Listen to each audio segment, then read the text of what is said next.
신문 읽어주는 남자입니다. 북한이 미사일을 쐈는데 우리 정부는 미사일을 미사일이라 못 부르고 있습니다. 그런데 북한에게 대북 식량 지원을 하겠다라고 밝혀서 논란이 되고 있습니다. 인도적 지원을 해주는 건 좋은데 왜 꼭 지금이어야 하느냐라는 비판이 일고 있습니다. 북한이 미사일을 쏴도 식량을 준다라고 오판할까봐 그게 걱정이라는 지적입니다. 동아일보입니다. 청와대가 밝힌 대북 식량 지원 논의. 미국과 공감대를 이뤘다. 청와대는 어제 이렇게 밝혔는데 정작 백악관 브리핑에는 한마디도 없었다는 것도 논란이 되고 있습니다. 일단은 정부가 인도적 식량 지원 추진을 대대적으로 선언을 했습니다. 우리 북한에게 쌀 보내겠다 이렇게 말입니다. 미국은 핵 개발 전용을 우려해서 신중한 입장입니다. 일각에서는 이거 도발을 해도 대한민국이 보상을 해준다라는 잘못된 신호를 북한에게 보낼 수 있다라는 지적. 오늘 이 뉴스 상당히 뜨겁습니다.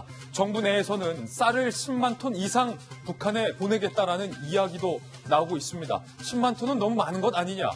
이거 정말 북한 인민들에게 가는 건 맞느냐? 군사들에게 가는 건 아니냐라는 우려가 뜨겁게 제기되고 있습니다. 잠시 후에 그 이야기 나눠보겠습니다. 다음 신문입니다.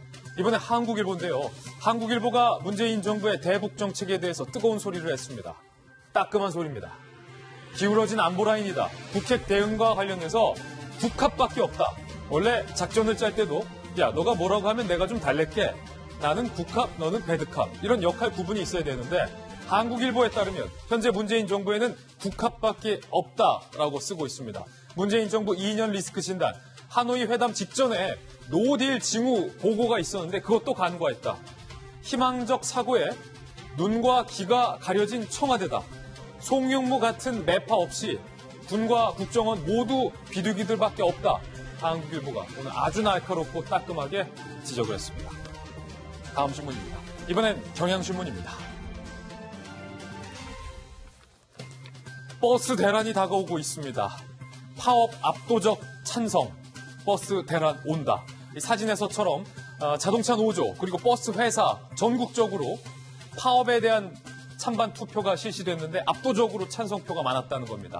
전국 곳곳 15일부터 버스들이 시동을 끄는, 버스가 운행을 멈추는 버스 총파업이 현실화로 다가올 것 같습니다. 이유는 이겁니다. 주 52시간제에 따라서 버스 기사들이 부족하다는 겁니다. 그리고 임금 보전을 요구하다 해달라. 오히려 주 52시간 때문에 버스 기사들이 받는 임금이 줄었다는 거예요. 이런 파업, 주민들의 불편이 우려되는 상황입니다. 15일부터입니다. 다음 신문입니다. 이번엔 한겨레 신문입니다. 이 투수에게 있어서 가장 기분 좋은 순간은 9이닝을 내가 혼자서 다 던지고 승리를 하는 그 순간이 아닐까 싶습니다. 바로 완봉승. 근데 완봉승을 거둔 날이 류현진 엄마의 생신날이었다. 류현진은 효자까지도 했습니다. 류현진의 효도. 6년 만에 두 번째 완봉승이에요. 공 93개로 100개도 안 넘었습니다.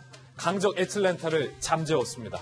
오늘이 엄마 생신이라 좋은 선물이 될 것 같다. 실력도 좋고 돈도 잘 버는데 효자이기까지 합니다. 류현진은 다 가졌다. 다음 신문. 이번엔 중앙일보입니다. 어제 민주당의 원내대표 선거가 있었는데 반전입니다. 이인영 원내대표 배출, 당선.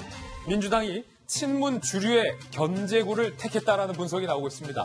김태년과 이인영, 이인영과 김태년 이 두 분이 결선 투표까지 벌였습니다. 27표 차이로 이인영 신임 원내대표가 승리를 했습니다. 민주당 의원들 사이에서 총선 때 김태년 원내대표 체제라면 친문들이 대거 공천을 받을 것이다라는 우려, 걱정이 있었다는 분석이 나오고 있습니다. 이인영 신임 원내대표는 전대역 초대 의장, 소위 86그룹입니다. 개파 화합을 내세웠습니다.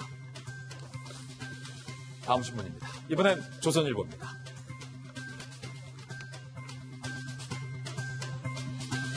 고용부가 KBS 사장을 검찰에 기소 의견으로 이렇게 얘기했습니다. 진실과 미래위, 근로기준법 위반. 이게 무슨 이야기냐면 신임 KBS 사장이 전 정부의 보도 담당자, 국장, 부장, 기자들을 징계하기 위해서 진실과 미래위원회라는 KBS의 적폐청산 기구를 만들었는데 고용부는 이 적폐청산 기구가 근로기준법 위반이다 라고 의견을 결론 지으며 KBS 사장을 검찰에 넘긴 겁니다. 직원 과반수 동의 규정을 어겼다. 고용부는 이렇게 판단을 했습니다. 정부가 공영방송인 KBS 사장에 대해서 근로기준법 위반으로 검찰에 기소 의견 낸 것은 상당히 이례적입니다. 지금까지 신문 읽어주는 남자였습니다.